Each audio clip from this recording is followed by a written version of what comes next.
Ok, salut à tous les amis, j'espère que vous allez bien. Donc on se retrouve pour une nouvelle vidéo. Aujourd'hui, on va parler d'une des personnes qui m'a le plus inspiré dans la Bible, le roi Salomon. Ça paraît vraiment fou dit comme ça, mais cette personne-là, déjà je suis fan des proverbes. Vraiment, je suis fan des proverbes. Et j'ai commencé par lire un peu les proverbes, cette manière qu'on a d'imager des principes de vie. Et j'ai commencé par là. C'est l'un des premiers livres que j'ai lu dans la Bible et que j'ai relu. Et quitte à écouter, d'accord, quitte à lire une personne, bah, j'ai aussi voulu découvrir cette personne. Et on parlera de cet homme qui est considéré comme l'un des plus riches, pour pas dire le plus riche de la Bible. Ça a été le troisième roi d'Israël, le fils de David, que je pense que beaucoup de personnes connaissent par rapport à l'histoire de David et Goliath. Mais qu'en est-il de sa personne? Qui est Salomon au final? De quoi parle Salomon? On le verra, je pense, durant ces 4 prochaines vidéos, vraiment comment Salomon pensait. Au final, quelle est l'attitude d'un chrétien riche? Quelle est l'attitude d'un chrétien riche? C'est vraiment l'exemple de Salomon que nous allons voir pour voir au final comment nous devons nous préparer à être riches au final, comment aussi nous devons être quand nous sommes riches, parce que les erreurs de certains vont vous aider vous à les éviter, et comment au final rester accroché à Dieu. D'accord? On dit que Salomon est quand même monté sur le trône à la mort de son père, donc il était quand même avancé en âge. Salomon n'était pas un jeune de 18-20 ans, d'accord? Il avait déjà un certain âge. Et on nous fait savoir que à ce moment, l'Éternel n'avait pas encore de maison. C'est-à-dire que Dieu, au final, n'avait pas encore le temple que Salomon a construit pour lui. Et on dit qu'on adorait sous les lieux hauts. Ce qui est important à comprendre, c'est que Salomon va y aller et il va, d'accord, rendre des sacrifices. C'était la coutume de l'époque. Et ce qui va se passer, c'est que dans la nuit, il aura un rêve. Il aura un rêve où Dieu va lui demander au final, que veux-tu? Je vais prendre le texte, parce que c'est vraiment important, je pense, cette partie-là de la lire et de pas paraphraser, d'accord? On nous dit que dans son rêve, d'accord?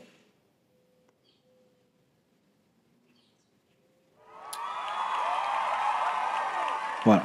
On nous dit que dans son rêve, l'Éternel lui a apparu en rêve pendant la nuit et Dieu lui dit, demande-moi ce que tu veux que je te donne. Salomon, à ce moment-là, va rappeler, pas à Dieu, mais on va dire se rappeler de ce que Dieu a fait pour son père David. D'accord? Son père David qui a été appelé l'homme selon le cœur de Dieu. Et Salomon, finalement, va faire cette demande à Dieu. Accorde donc à ton serviteur un cœur pur à écouter pour juger ton peuple, pour distinguer le bien du mal.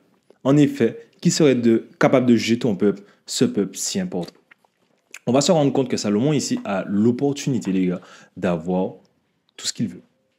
Imaginez, Dieu, c'est celui qui a tout, les richesses, tout, en fait, tout, les richesses, la vie, tout ce qu'on voudrait avoir, la femme qu'on désire pour certains, la maison qu'on désire, le peuple qu'on désire, la force, la puissance qu'on désire. Et ce que Salomon va lui demander, c'est de la sagesse. Pourquoi? Pour pouvoir diriger le peuple convenablement. Pourquoi? Salomon était roi. Et Salomon comprenait que pour réussir en tant que roi, il lui fallait de la sagesse. Le livre des Proverbes nous dit que la sagesse, c'est le début de la sagesse, c'est la crainte de l'Éternel. Et Salomon va avoir ce premier point très important, la sagesse. Salomon va demander au final à Dieu de conduire son esprit. Salomon va demander à Dieu de lui offrir une manière de penser qui est identique à la sienne. Salomon va lui demander de réellement pouvoir gouverner comme s'il était Dieu. Et les amis, ça va être très important pour nous. Parce que dans cette quête de liberté financière, beaucoup de personnes veulent, dès le début, changer les règles de Dieu. Dès le début, changer les prérogatives de Dieu. Ou dès le début, ignorer ce que Dieu demande pour une bonne gestion financière. Ça va être mon point pour toi aujourd'hui. Prends réellement le temps de te poser la question. Est-ce que j'ai commencé par la sagesse? Est-ce que j'ai commencé par me développer moi pour pouvoir atteindre ce niveau financier? Est-ce qu'au final, en tant que personne, je suis en capacité, d'accord, d'atteindre ce niveau financier? Pourquoi? On en parlera dans la prochaine fois, mais je vais commencer tout de suite. Lorsque Salomon va demander cela à Dieu, Dieu va lui dire, ok, ça te sera accordé. Mais vu que tu m'as demandé seulement la sagesse et que tu veux me demander autre chose, je vais aussi t'accorder plus de choses. Des richesses, un nom. Et ce qui est beau à voir, en fait, c'est que Dieu sait de quoi nous avons besoin. Mais très souvent, il regarde ce que nous demandons, comment nous le voyons, comment nous mettons nos priorités vis-à-vis de lui. Et ça va être le type de la journée pour le chrétien. Mets des bonnes priorités dans ta vie. Mets vraiment des bonnes priorités dans ta vie. Le fait de rechercher la liberté financière, d'accord, c'est une chose. Le fait de préserver son âme, c'en est une autre. Et beaucoup de personnes se perdent au final dans cette quête. Ils vendent leur âme. Ils vendent leur âme pour avoir un peu d'argent pendant un certain temps. Ils vendent leur âme pour avoir un peu de succès pendant un certain temps. Ils vendent leur âme au final pour atteindre un idéal que Dieu ne conçoit pas. Et comment finalement on peut se traiter de chrétien, dans le sens celui qui suit le disciple de Christ, si les valeurs pour lesquelles il nous a amenés ne les respectons pas. Donc oui, tu peux avoir de l'argent. Aucun souci par rapport à ça. Maintenant, pose-toi les bonnes questions sur ton positionnement de départ. Est-ce que depuis le départ, j'ai demandé à Dieu de la sagesse dans mes décisions? Je demandais à Dieu du discernement dans mes décisions. Je demandais à Dieu de m'accompagner dans mes décisions. Et on pense que très souvent, c'est que dans les, on va dire, les affaires de l'église, d'accord, qu'on a besoin de Dieu. Non, c'est faux. Tu veux lancer un business, demande à Dieu. Tu veux pouvoir exceller en tant que trader, c'est mon cas, demande à Dieu. Beaucoup de personnes ne se rendent pas compte que dans ma routine de trader, je ne peux pas commencer à trader si je n'ai pas passé mon moment avec Dieu, les gars. Ça paraît fou, mais c'est ma réalité. Je ne peux pas être dans des bonnes conditions de trading si je n'ai pas passé mon temps avec Dieu. Impossible.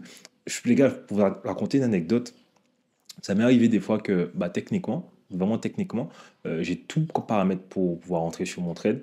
Et vraiment, à ce moment-là, je dis à Dieu, qu'est-ce qu'on fait aujourd'hui? Et là, il me dit, non, laisse, Jess, laisse. C'est pas... Non, aujourd'hui, on s'arrête. Et les gars, je vous promets que j'arrête. Parce qu'il y a des jours où je n'ai pas écouté. Et techniquement validé, certes. Mais par la suite, ça fait très, très, très, très mal. Un trader chrétien, dans mon cas, ne pas se dire, ouais, j'avance comme les autres. C'est pas vrai, les gars. Moi, j'ai une aide supplémentaire. Et je l'accepte. Je l'accepte vraiment. Je l'accepte parce que je sais qu'elle connaît les secrets et qu'elle peut m'aider, suivant ma personne, d'accord, à atteindre des sommets. Donc, en tant que chrétien, le premier conseil que je prendrai aujourd'hui de Salomon, les amis, c'est de pouvoir demander à Dieu de la sagesse, du discernement, mais de l'impliquer. Parce que nous savons que nous avons une grande responsabilité, d'accord, en dehors de l'argent que nous voulons faire, mais que nous voulons avoir plutôt, qu'allons-nous en faire? Avoir une bonne sagesse, un bon discernement, nous permettra d'être de bons gestionnaires.